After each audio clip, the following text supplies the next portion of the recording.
বাপরে বাপ! গিয়েছিলাম বৈশাখী মেলায় ঘুরতে। ঘুরতে গিয়ে দেখি কতগুলো মানুষ, ছেলেদের চেয়ে মেয়েদের না বেশি। মেয়েরা এসেছে মেলাতে ঘুরতে। বৈশাখী মেলা আসলে শুরু হয়ে গেছে এত আগে আমি বুঝতামই না। এক জায়গায় ঘুরতে, ঘুরতে দেখি কতগুলা মানুষ। তো গেলাম দেখি কি হচ্ছে এখানে দেখতে। দেখতে গিয়ে দেখি যে এখানে মেলা বসেছে এখনই। বৈশাখ মাস না আসতে বৈশাখী মেলা শুরু হয়ে গেছে। ওমা!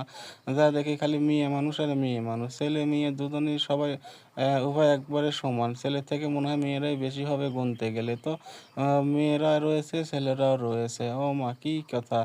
এখানে দেখি খালি মেয়ে আর না মেয়ে। খালি বেশিরভাগ বৌদিরাই বেশি। বৌদি আর হচ্ছে হলো আপুরাই বেশি। এখানে দাদারা খুব কমই রয়েছে। তো এখানে কি মেলা হচ্ছে? আমি একটু জিজ্ঞাসা করলাম। বলছে যে এখানে চকরি মেলা হবে। কিছুক্ষণ পর এখানে চড়ক ঘোরানো হবে। চড়ক, চড়কের মেলা কে, কে দেখেছেন? অবশ্যই কমেন্ট করে জানাবেন।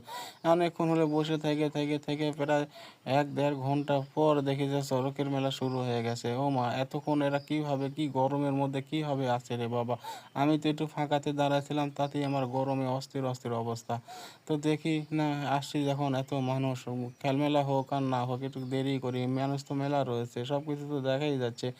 তো বৌদিকে রেখে দেখেছি কে কি করেছে এসব দেখেছি আর একটু ভিডিও করছি যে আ দর্শকদের একটু দেখাবো বৌদিরা মেলা দেখতে এসেছে। আমাদের এলাকার বৌদিরা দেখেন কত সুন্দর, সুন্দর আ আর সুন্দর, সুন্দর। যাই হোক, ভিডিওটা কার, কার ভালো লাগেছে অবশ্যই কমেন্ট করে জানাবেন। আর ভিডিওটা বেশি, বেশি করে শেয়ার করে দেবেন যে বৈশাখী মেলাতে আমাদের এলাকায় কত বৌদিরা মেলা দেখতে আসে দেখুন। তো সবাই ভিডিওটা শেয়ার করে দিবেন। ধন্যবাদ।